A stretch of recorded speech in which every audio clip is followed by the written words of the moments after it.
Shalom. Puji Tuhan, kita bertemu kembali di ibadah ini merupakan suatu kebaikan Tuhan berikan kepada kita. Amin. Amin. Mari kita mengucapkan syukur, kita mau berterima kasih kepada Tuhan kita dan kita tutup mata dan kita masuk terlebih dahulu dalam doa.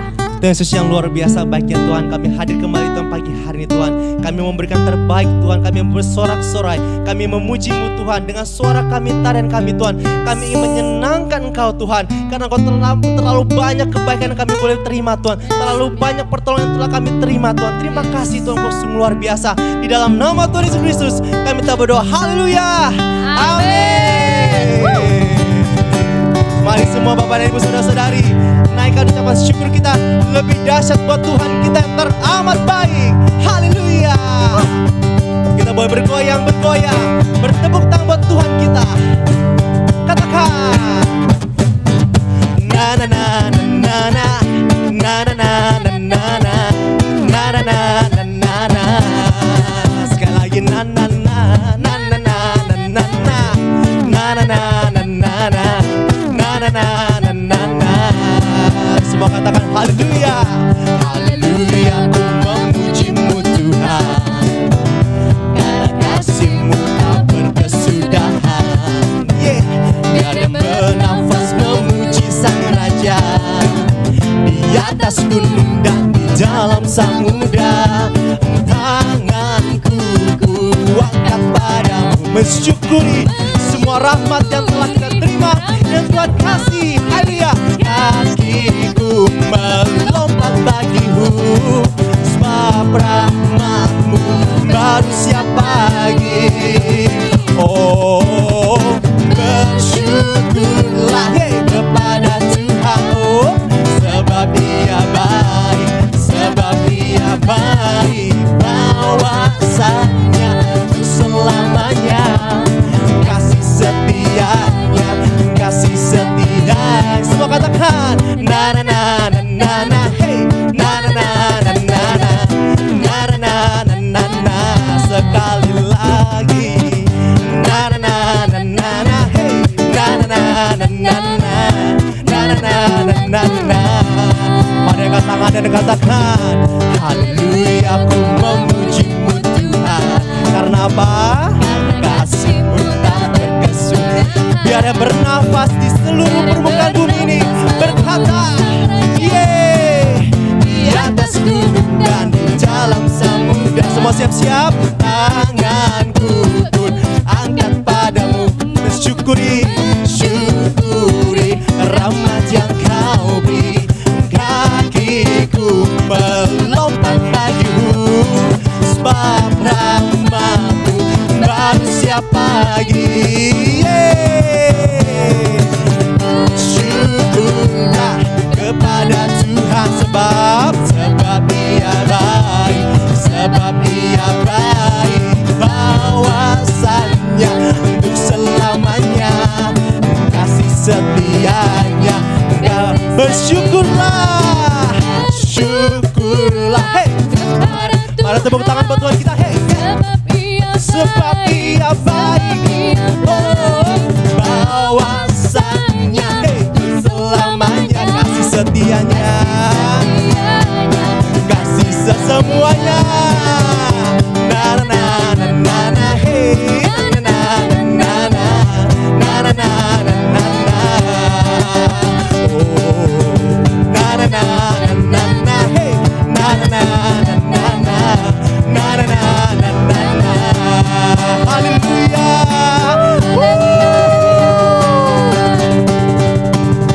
Itulah Tuhan kita yang begitu dahsyat dan luar biasa. Amin. Amin. Kasih setia selalu ada bagi setiap kita dan tidak pernah berkesudahan, selalu baru setiap harinya. Amin. Tuhan kita dahsyat. Hey, hey, hey, hey, hey. Kita katakan kasih Allah tak berkesudahan, selalu baru setiap pagi. Rahmat-Nya pun tak pernah berakhir seumur hidup. Kita katakan kembali kasih Allah, kasih Allah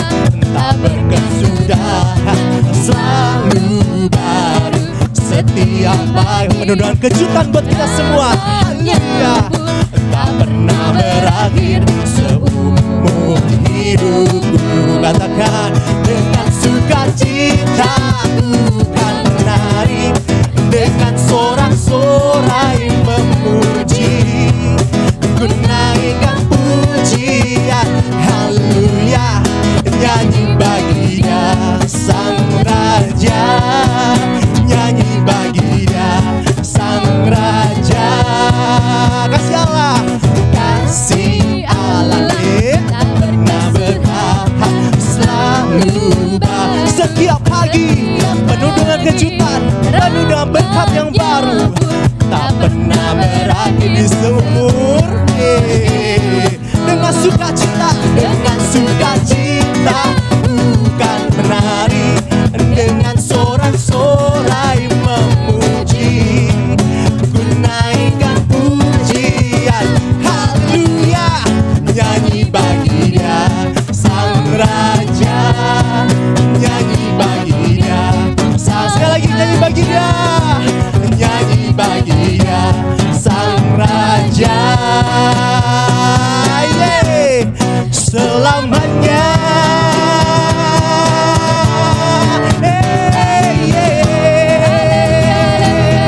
Beri kemuliaan untuk Tuhan kita lebih lagi.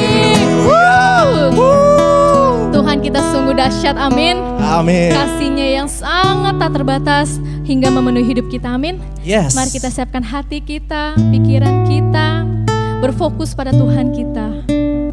Kita mau lebih lagi untuk memanggil nama Dia, Bapa, Bapa, Tuhan kami, Engkaulah juru selamat kami. Mari kita angkat satu pujian menyatakan kasih Tuhan yang tak terbatas dalam hidup kita.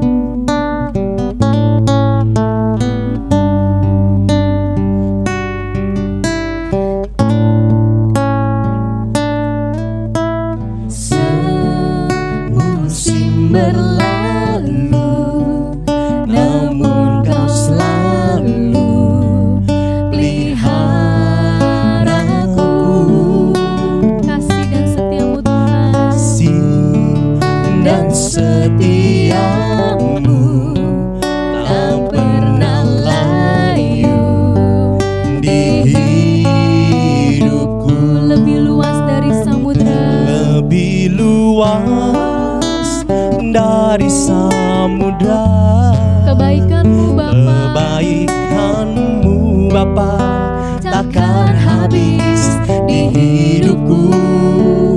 Lebih tinggi dari cakrawala, tak terbatas kasih-Mu.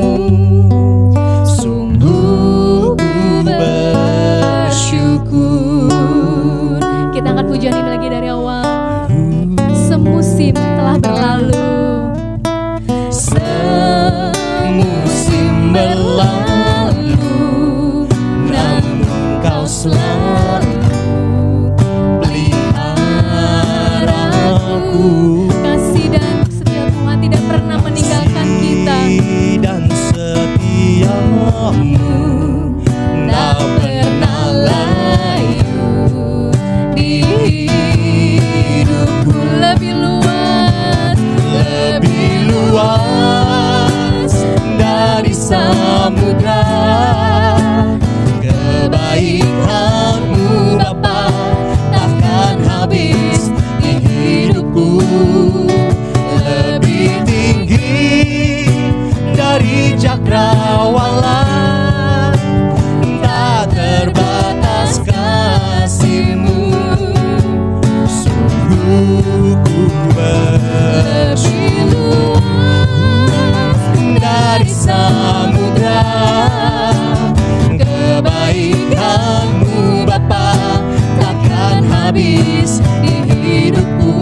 lebih luas. Kami bersyukur Tuhan, kami naikkan syukur kami. Engkau Bapa yang hebat selama-lamanya. Engkau baik Tuhan. Haleluya. Puji dan syukur hanya bagimu. Kami rasakan.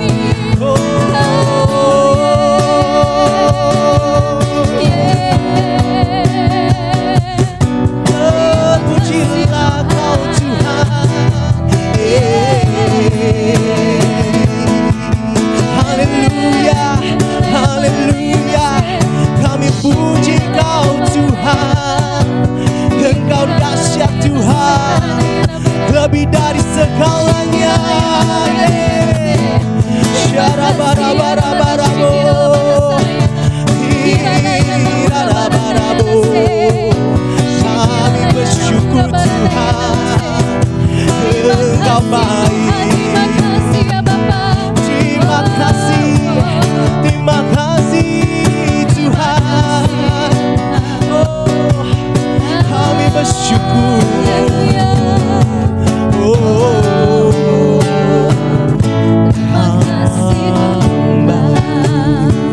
Terima kasih Tuhan. Kami tahu Tuhan, di dalam hidup ini Tuhan, kami sepenuhnya percaya kepada Engkau Tuhan. Karena tidak ada Tuhan lain di hadapan-Mu Tuhan. Hanya Engkaulah satu-satunya Tuhan Yesus Kristus, yaitu Juru Selamat kami Tuhan. Engkaulah satu-satunya yang hidup di dalam hati kami Tuhan. Karena Engkaulah Allah yang setia, dan Engkaulah Bapa yang mulia. Kasih-Mu yang begitu besar kepada kami Tuhan.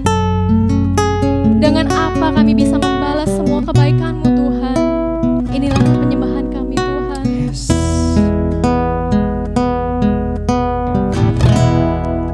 Dengan apa kan ku balas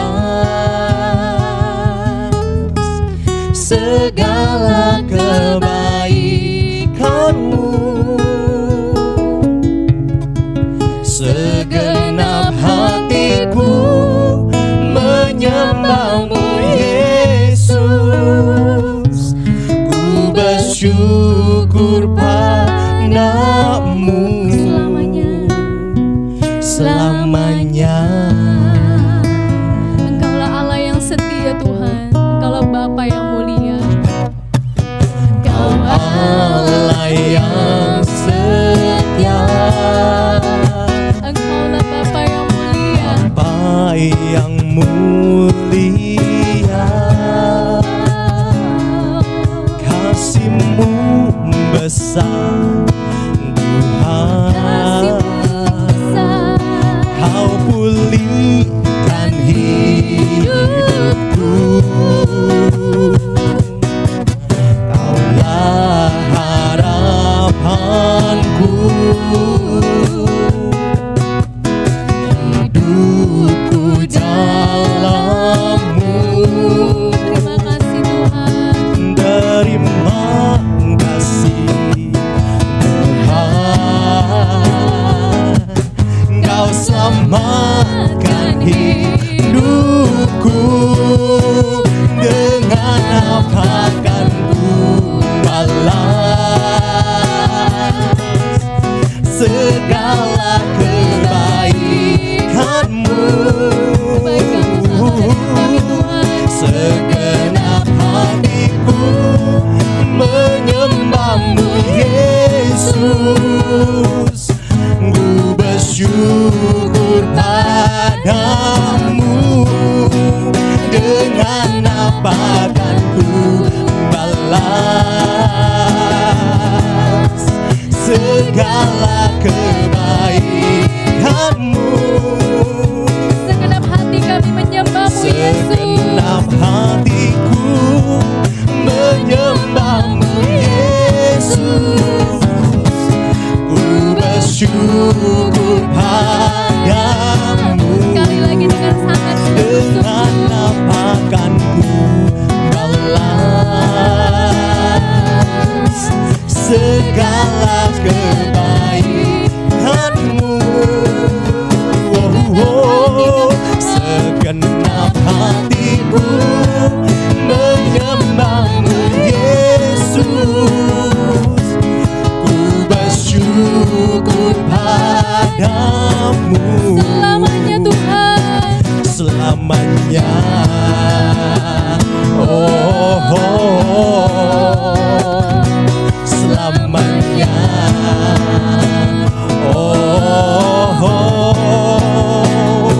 Selamanya.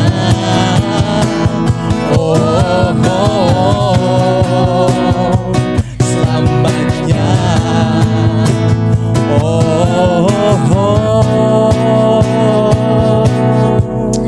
terima kasih Tuhan, terima kasih ya Bapa. Dengan apa kami bisa membalas Tuhan semua kebaikan yang Kau berikan pada kami Tuhan. Kami sangat bersyukur Tuhan, kami sangat-sangat berterima kasih ya Bapa. Sebentar kami akan duduk diam, kami ingin berfokus Tuhan, karena kami ingin mendengarkan firman-Mu ya Bapa. Kiranya firman-Mu menjadi terang dalam hidup kami Tuhan. Terima kasih ya Bapa, hanya di dalam nama-Mu kami sudah berdoa. Haleluya, amin. Shalom, selamat pagi Bapak, Ibu, saudara-saudari dan Tuhan Yesus Kristus. Tetap semangat, tetap sehat, kuat, karena anugerah Tuhan selalu ada bersama dengan kita. Mari kita masuk dalam doa Bapak Ibu. Tuhan, terima kasih, Engkau sangat baik, luar biasa, dahsyat, agung dan mulia. Pada saat ini kami sudah persiapan diri yang baik untuk mendengar sabda-Mu. Berbicara kepada kami Tuhan. Lewat firman-Mu kami bisa lebih mengerti tentang pribadi-Mu semakin dalam. Lewat firman-Mu kami tahu apa yang harus kami lakukan. Karena firman-Mu mengajarkan kami, firman-Mu menuntun setiap hidup kami. Terima kasih Tuhan Yesus. Di dalam nama Tuhan Yesus kami berdoa. Haleluya. Amin. Oke Bapak Ibu, saudara-saudara dan Tuhan Yesus Kristus, tema hari ini mengendalikan diri. Kalau atau apa jadinya kalau kita sukar mengendalikan diri? Tentu saja hidup kita tidak nyaman, bukan? Kita akan mengalami keresahan dalam hidup. Kita akan mudah tergoda mengikuti hasutan-hasutan, melakukan hal-hal yang tidak baik. Maka tema perunungan pagi hari ini mengendalikan diri. Dulu Bapak Ibu, saudara-saudari yang Tuhan Yesus Kristus, dulu kala kota-kota selalu dikelilingi oleh tembok yang tinggi. Tembok tersebut berfungsi sebagai benteng pelindungan yang kuat terhadap serangan musuh. Apabila tembok itu runtuh, musuh dapat dengan mudahnya memasuki kota itu dan mendudukinya. Tembok yang kuat mampu menahan serangan musuh. Tembok yang kuat didirikan dengan rancangan yang dipikir matang-matang. Orang tidak asal mendirikan tembok untuk pelindungan. Sebuah tembok yang didirikan asal-asalan saja hanya mencemaskan para penghuni di balik tembok itu.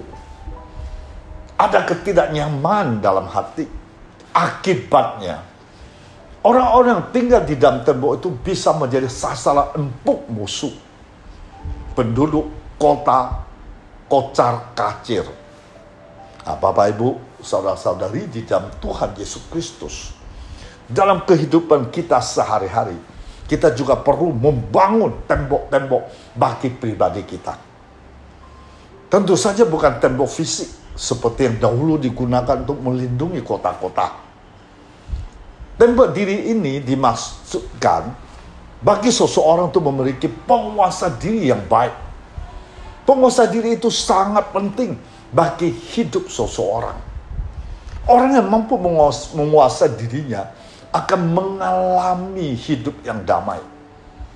Orang seperti ini tidak gampang diprovokasi oleh orang lain. Bahkan orang yang mampu menguasai dirinya dapat membantu orang lain untuk hidup dalam damai. Orang yang mampu menguasai dirinya tidak membiarkan iblis masuk untuk mempengaruhi dirinya. Ia akan membebaskan dirinya dari kuasa-kuasa jahat. Ia selalu mengarahkan hidupnya pada hal-hal yang baik. Ia selalu berusaha menciptakan suasana yang baik dalam hidup bersama. Nah, tentu saja usaha untuk memiliki penguasa diri yang baik itu tidak mudah. Mengapa? Karena iblis selalu berkeliaran di sekeliling kita. Seperti 1 Petrus 5:8 yang berbunyi demikian. Sadarlah dan berjaga-jagalah lawanmu si iblis. Berjalan keliling sama seperti singa mengaum-ngaum dan mencari orang yang dapat ditelannya. Nah, iblis itu siap untuk merekam setiap orang yang lengah. Orang kehilangan penguasa diri akan menjadi sasaran empuk kuasa jahat. Kehidupannya akan mudah tergoncang. Orang itu tidak pernah merasa aman karena ia telah ditawan. Ia telah diperdaya oleh kuasa jahat itu. Orang yang beriman mesti senantiasa menguasai diri dalam segala hal. Orang yang mampu menguasai diri itu dapat menjauhkan diri dari segala jenis kejahatan. Orang seperti ini dapat mendisiplinkan diri. Orang seperti ini mampu memilah-milah mana yang baik dan benar untuk diperjuangkan dalam hidup sehari-hari. Dengan demikian, orang mengalami hidup yang damai dan aman. Marilah kita berusaha untuk senantiasa menguasai diri kita, agar kita dapat hidup bersama dalam damai. Bapak, Ibu, saudara-saudara dalam Tuhan Yesus Kristus, mengendalikan hati itu berarti menguasai, mengekang hati dari keinginan-keinginan yang jahat yang dapat merusak hubungan kita dengan sesama, terutama dengan Tuhan. Oleh karena berbicara kedamaian tidak hanya sekedar berbicara tentang situasi atau suasana yang kita rasakan, melainkan juga mengacu kepada status dan hubungan dengan Tuhan dengan sesama. Untuk dapat berdamai dengan sesama, maka diperlukan sebuah status hubungan telah berdamai dengan Tuhan. Itulah sebabnya setiap orang Kristen soyoyanya mampu dan dapat mengendalikan hatinya supaya dapat memiliki kedamaian dengan sesamanya. Mengapa? Karena setiap Kristen telah diperdamaikan dengan Bapa melalui Yesus Kristus. Secara faktual, masih banyak orang Kristen yang gagal dalam mengendalikan hati, sehingga seringkali terjebak dalam relasi yang buruk dengan sesamanya. Sering timbul masalah, konflik, pertengkaran, hingga pertikaian dalam relasi orang percaya dengan sesamanya. Apakah dengan istri, suami, anak, orang tua, tetangga, hingga rekan kerja. Mengapa bisa demikian? Mungkin saja karena tidak berjaga-jaga, sehingga jatuh dalam perangkap, merupakan statusnya sebagai orang yang telah diperdamaikan. Nah, kita baca Matius 5 ayat 21-26. Kamu telah mendengar difirmankan kepada nenek moyang kita, jangan membunuh. Siapa yang membunuh harus dihukum. Ayat 22. Tetapi Yesus berkata kepadamu, setiap orang yang marah terhadap saudara harus dihukum. Siapa berkata kepada saudara kafir harus diperhadapkan ke mahkamah agama. Dan siapa berkata jahil harus diserahkan ke dalam neraka yang menyala-nyala. Ayat 23. Sebab itu jika engkau mempersembahkan persembahanmu di atas mezbah, dan engkau teringat akan sesuatu yang ada dalam hati saudaramu terhadap engkau, tinggalkanlah persembahanmu di depan mezbah itu, dan pergilah berdamai dahulu dengan saudaramu, lalu kembali untuk mempersembahkan persembahanmu itu. Ayat 25, segeralah berdamai dengan lawanmu selama engkau bersama-sama dengan dia di tengah jalan, supaya lawanmu itu jangan menyerahkan engkau kepada hakim, dan hakim itu menyerahkan engkau kepada pembantunya, dan engkau dilemparkan ke dalam penjara. Aku berkata kepadamu, sesungguhnya engkau tidak akan keluar dari sana sebelum engkau membayar hutangmu sampai lunas. Sebenarnya berisi tentang penjelasan Yesus tentang hukum jangan membunuh, itu terdapat dalam hukum Taurat di Perjanjian Lama. Akan tetapi dalam khotbah di bukit, seperti dicatat dalam Matius 5, Yesus juga memberikan penjelasan tentang hukum ini jauh lebih rinci, lebih dalam, lebih praktis. Dari penjelasan Yesus tersebut kita memperoleh pemahaman bahwa Yesus tidak hanya melarang kita untuk membunuh, namun Yesus ingin kita jangan melakukan sebuah tindakan yang dapat menjerumuskan kita ke dalam dosa pembunuhan. Apa itu? Tuhan Yesus melarang kita untuk marah, dendam, kesumat kepada sesama kita. Karena ternyata mereka seringkali marah, tidak dapat mengontrol marahnya. Berarti orang tersebut tidak dapat mengendalikan hatinya. Dan konsekuensinya adalah dia tidak pernah mengalami kedamaian. Nah, lalu pelajaran apa yang kita peroleh dalam perikop ini dalam kaitan tema mengendalikan diri?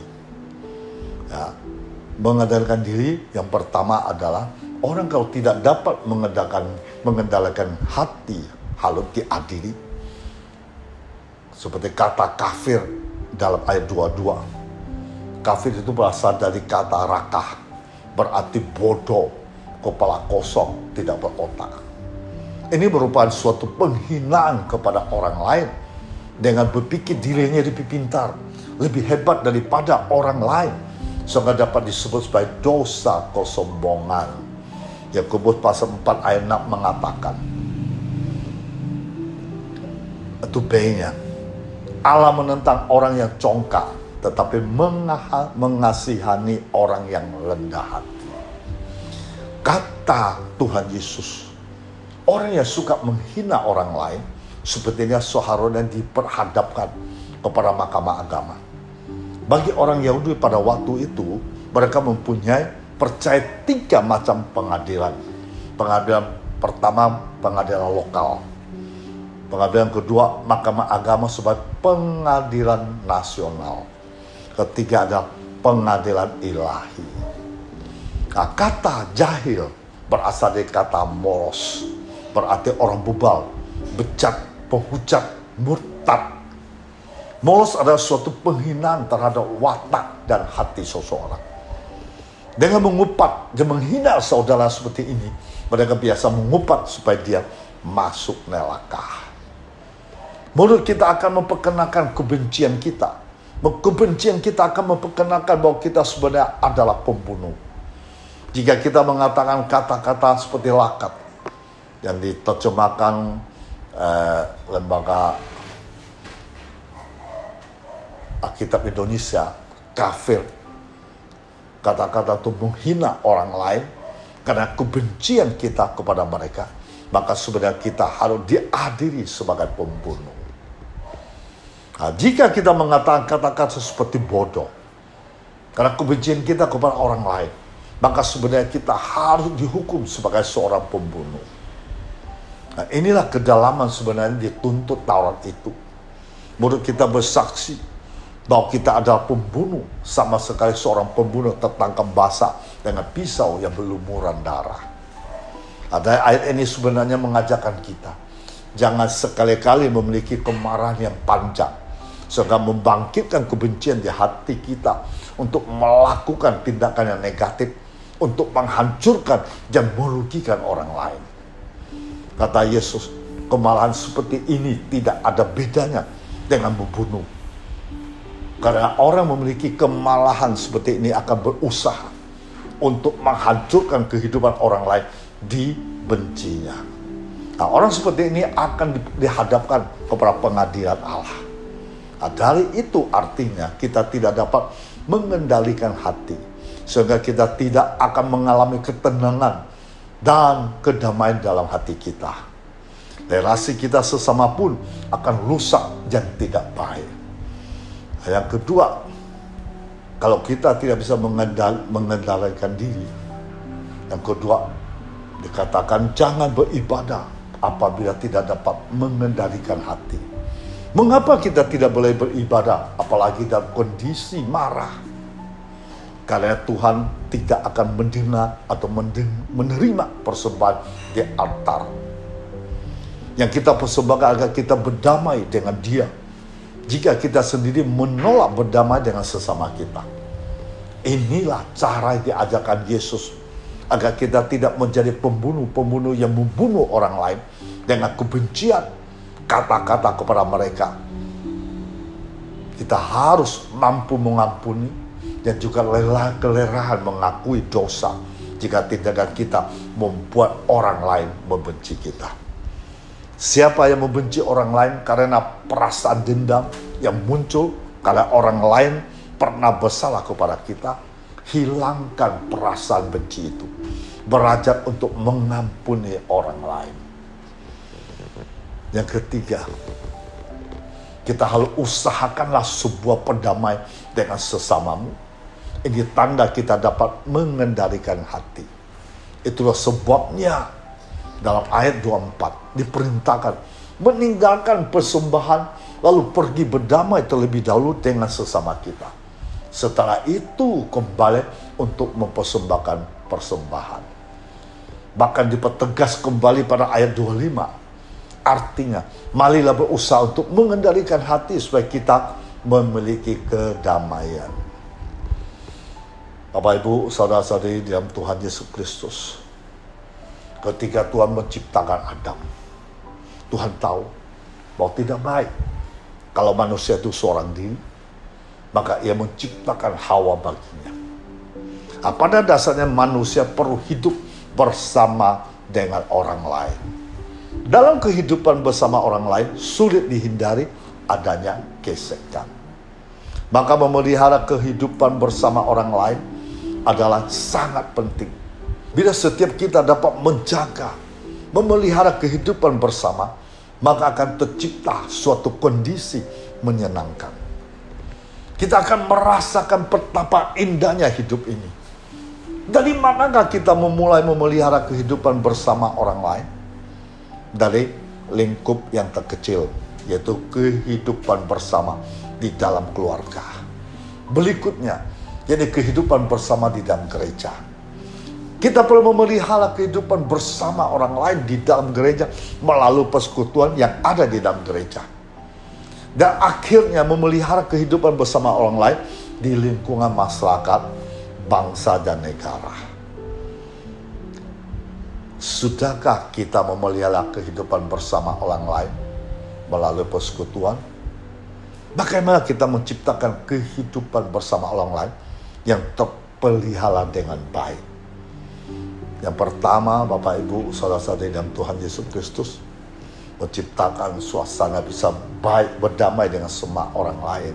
Pertama, jangan iri hati, tetapi lakukan yang baik, saling mengalah.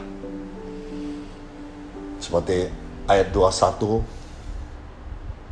dikatakan, jangan membunuh, siapa membunuh harus dihukum. Nah, hal ini mungkin kita tidak melakukan pembunuhan atau saling memukul hingga mati atau tindakan-tindakan kekerasan mengakibat kematian. Tapi kita harus memelihara akar dari membunuh. Peristiwa pembunuh yang pertama sangat jelas tercatat di dalam Alkitab, yaitu peristiwa Kain membunuh Habel. Mengapa Kain membunuh Habel? Karena ada iri hati. Kain melakukan hal yang tidak menyenangkan hati Tuhan. Jadi firman Tuhan berkata, Kejadian pasal 4 ayat 7. Apakah mukamu tidak akan berseri jika engkau berbuat baik? Tetapi jika engkau tidak berbuat baik, dosa sudah mengintip di depan pintu. Ia sangat menggoda engkau, tetapi engkau harus berkuasa atasnya. Nah, untuk menjaga kehidupan bersama orang lain dengan baik, jangan ada iri hati, tapi selalu melakukan hal-hal yang baik, saling mengalah.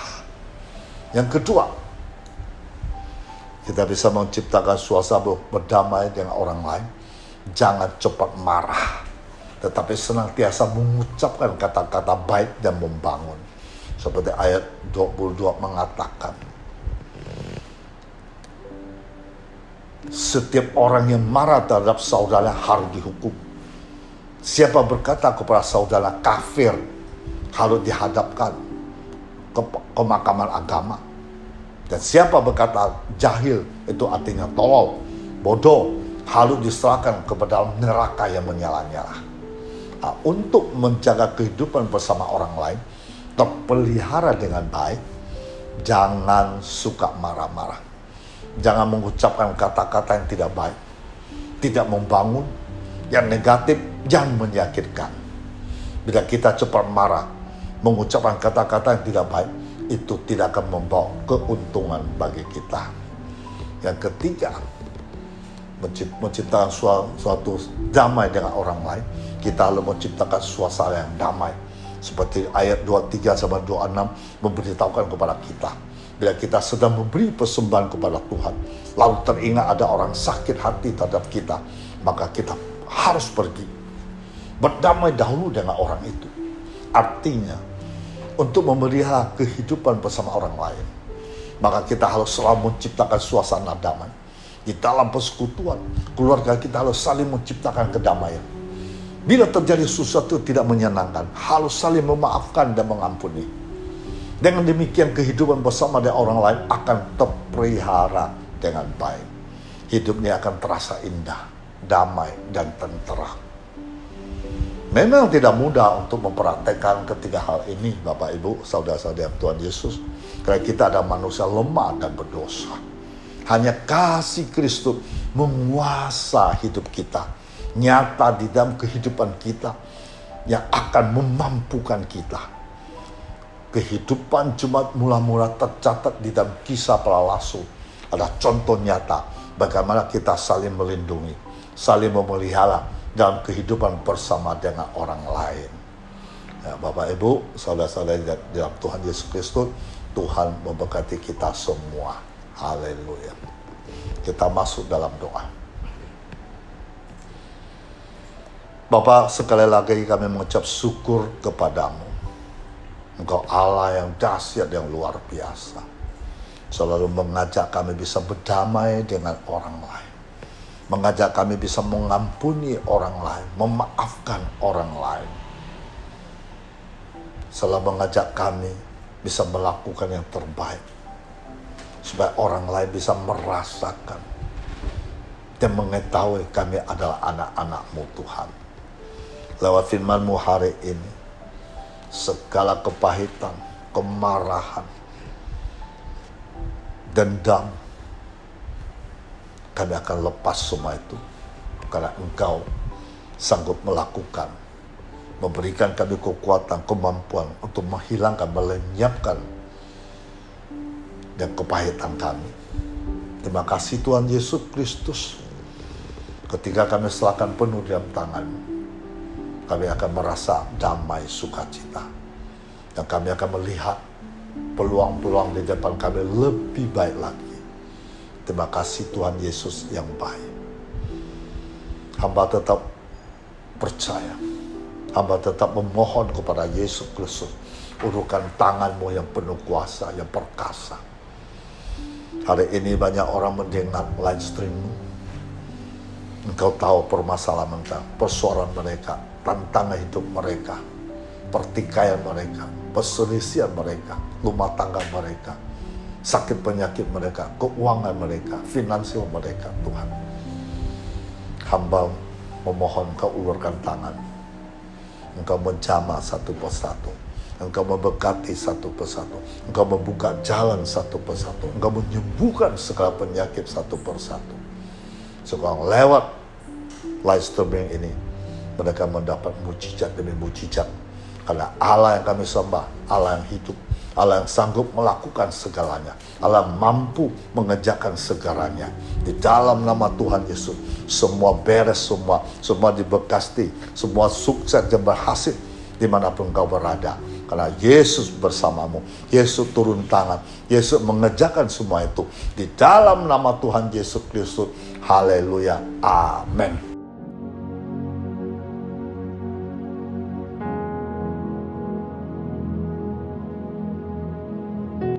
Oke, mari kita menghampiri perjamuan kudus. Sebelum kita masuk dalam doa dulu. Terima kasih Tuhan yang begitu baik, yang begitu luar biasa, sehingga mengizinkan kami semua pada pagi ini bisa menghampiri perjamuan kudus. Perjamuan kudus mengingatkan kami, Engkau begitu baik, Engkau penuh kasih, Engkau rela berkorban bagi kami orang-orang berdosa. Engkau mengasihi kami melebihi dirimu sendiri. Terima kasih Tuhan Yesus Kristus. Layakkan kami bisa menerima perjamuan kudus pada pagi ini. Di dalam nama Tuhan Yesus. Haleluya. Amin.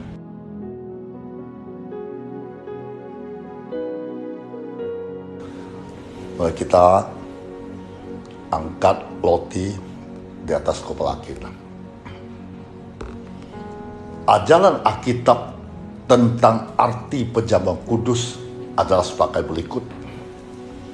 Perjamuan kudus adalah pernyataan kasih Allah kepada kita orang berdosa. Dalam hal Kristus telah mati untuk keselamatan kita. Roti yang anggur yang diberkati itu melambangkan tubuh darah Kristus yang telah dipersembahkan sebagai korban kafirah untuk keselamatan kita. Roti dan anggur itu melambangkan daging darah Kristus menjadi roti hidup bagi dunia ini.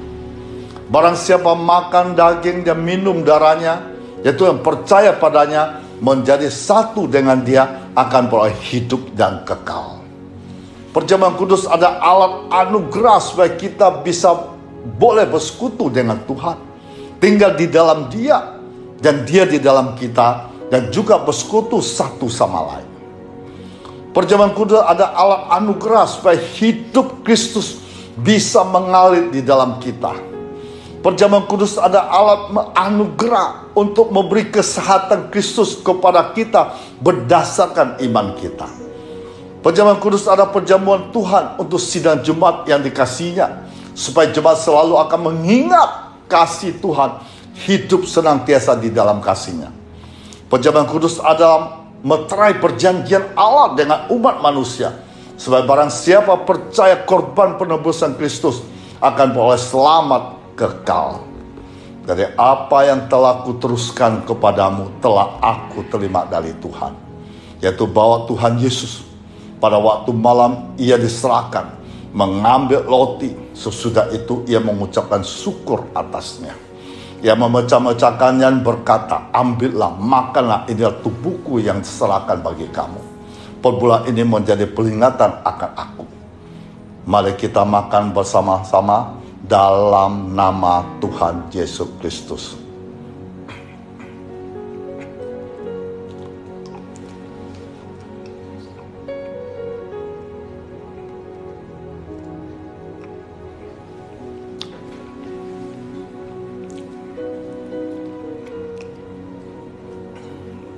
Kita angkat cawan ini di atas kepala kita. Demikian juga ia mengambil cawang sesudah makan lalu berkata, cawan ini ada perjanjian baru, dimateraikan oleh darahku, ditumpahkan bagi banyak orang untuk pengampunan dosa. Sebab setiap kamu makan roti ini, minum anggur ini, kamu memberitakan kematian Tuhan sampai Yesus datang kembali. Perbuatlah ini setiap kali kamu meminumnya, menjadi peringatan akan aku. Mari kita minum dalam nama Tuhan Yesus Kristus. Haleluya. Boleh kita masuk dalam doa lagi. Jika kamu dengan sungguh-sungguh mendengarkan perintahku sampaikan kepadamu pada hari ini, semoga kamu mengasihi Tuhan Allahmu, beribadah kepadanya dengan segenap hatimu, dengan segenap jiwamu. Kamu akan digendong, kamu akan dibelai-belai di pangkuan tangan agung yang menyertaimu. Diberkatilah orang mengandalkan Tuhan, menaruh harapannya pada Tuhan. Ia akan seperti pohon yang ditanam di tepi air, melemparkan akar-akarnya ke tepi batang air, yang tidak mengalami datangnya panas terik, daunnya tetap hijau, tidak khawatir dalam tahun kering, tidak berhenti menghasilkan buah. Tuhan akan menentukan tempat bagimu dengan tidak lagi dikejutkan, tidak pula ditindas oleh orang-orang lalim seperti dahulu. Jika engkau berbuat baik kepada sesama, maka Tuhan membangun engkau, bukan meruntuhkannya. Tuhan akan menanam, bukan mencabutnya. Tuhan akan memberi hati yang bisa mengenal Tuhan secara pribadi. Tuhan akan membuat segar orang lelah. Setiap orang merana akan Tuhan buat puas. Mari kita arahkan tangan kita ke atas. Tuhan memberkati engkau, Dia melindungi engkau. Tuhan menilai engkau dengan wajah-Nya, memberi engkau kasih karunia. Tuhan menghadapkan wajah-Nya kepadamu, memberi engkau damai sejahtera. Di dalam nama Tuhan Yesus Kristus yang percaya katakan amin.